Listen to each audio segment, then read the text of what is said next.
Hey, check this out. I was at Walmart and I got this Bluetooth wireless keyboard that I want to use with my Galaxy Note phone. It's made by Onn and it's pretty small. This is how small it is. I'm gonna open this sucker up. The reviews are horrible. They're terrible.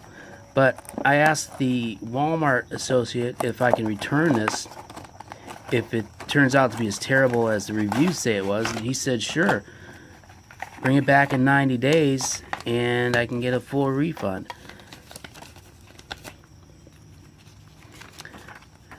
There's the instructions and all that, but look at the keyboard. Look how small this little thing is. That is pretty tiny. And here's all the keys that it has. You know, you've got the tilde right there. It says Android, Windows, iOS. Maybe that's for, I don't know what that's for. But, oh, here's this off and on right there. Some sort of connect button, probably for pairing. Shows if you have caps on. Charge, power, Bluetooth indicator. It's super duper thin. It's like super thin and very, very light. It has an internal rechargeable battery, and somewhere there is a micro, there it is, a micro USB port right there. And the instructions say to plug it in before first use. So that's what I'm going to do. It says charge your Bluetooth keyboard fully before use. So I'm just going to plug that in to my wall charger. Okay, so now that I'm charged, and I'm not charged all the way, I probably should have fully charged it, but here I go. I'm going to turn it on using this little switch right there. The power light comes on, and I'm going to press the connect button. Well, pretty soon. Let's see here. Why did that power light go off? Let's see. Alright, the thing's turned on. I'm going to turn on my Bluetooth on my phone. Bluetooth's on, and I'm going to press the connect button on the keyboard.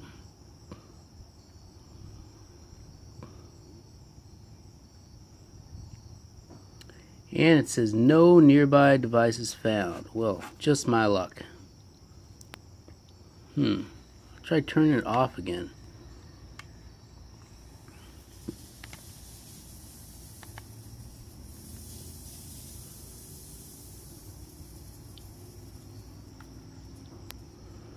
Okay, there it goes.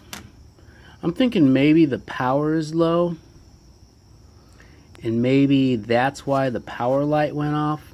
We'll see how well this does. But you can see that it says Bluetooth keyboard right there. So I'm going to press on that.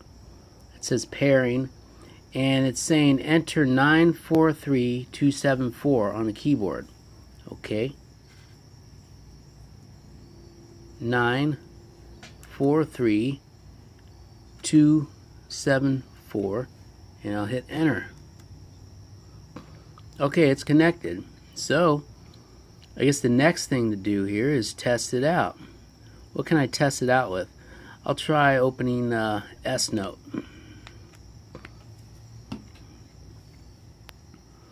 I'll type in a little text box.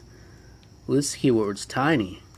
This is a little text note. I can already tell that, or I'll just write it.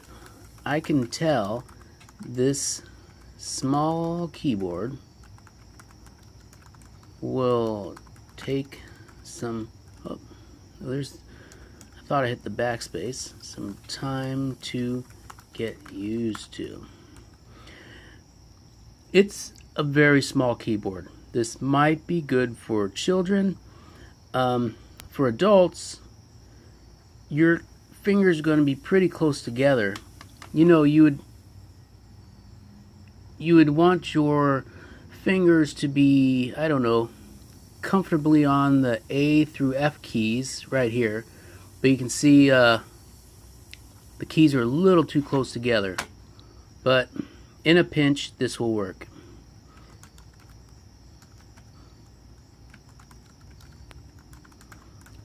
This is going to take a lot of getting used to. Everything is very close together, but I feel like I can get used to it.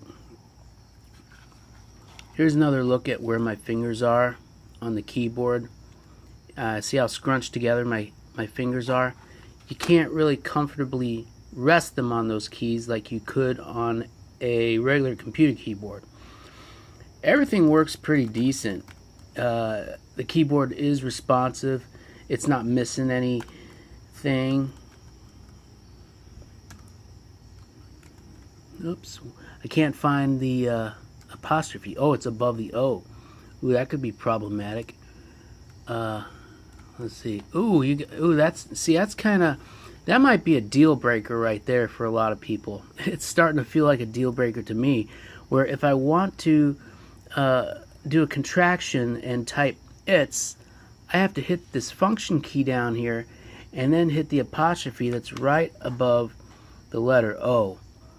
And that's going to really hinder typing. I might actually return this. I'm pretty certain I am, mainly because of that. And there's where the double quote is. If you can live with that, this seems pretty decent.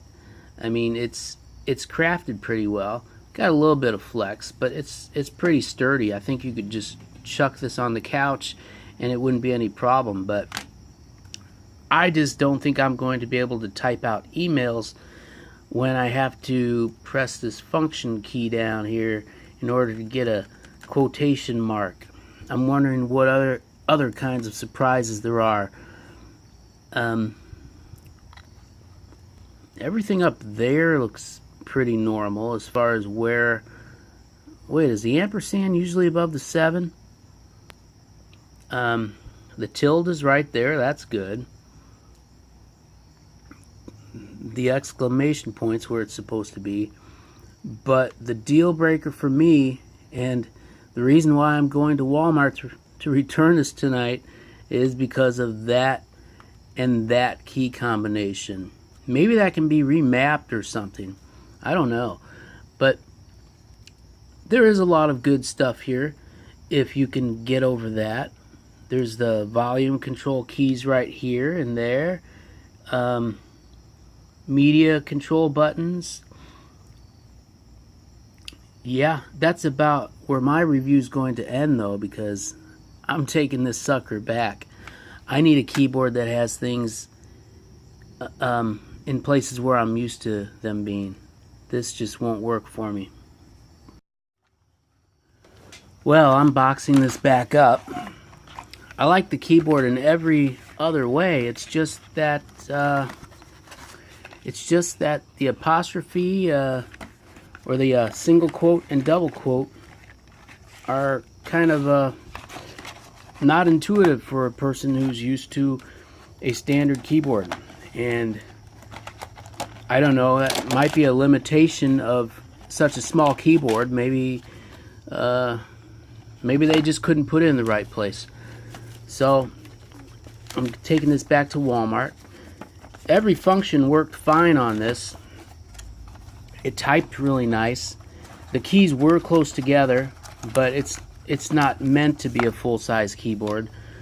So it's good for kids, and it's probably good in a pinch, as long as you can get past those shortcomings that I mentioned. Anyway, back to Walmart.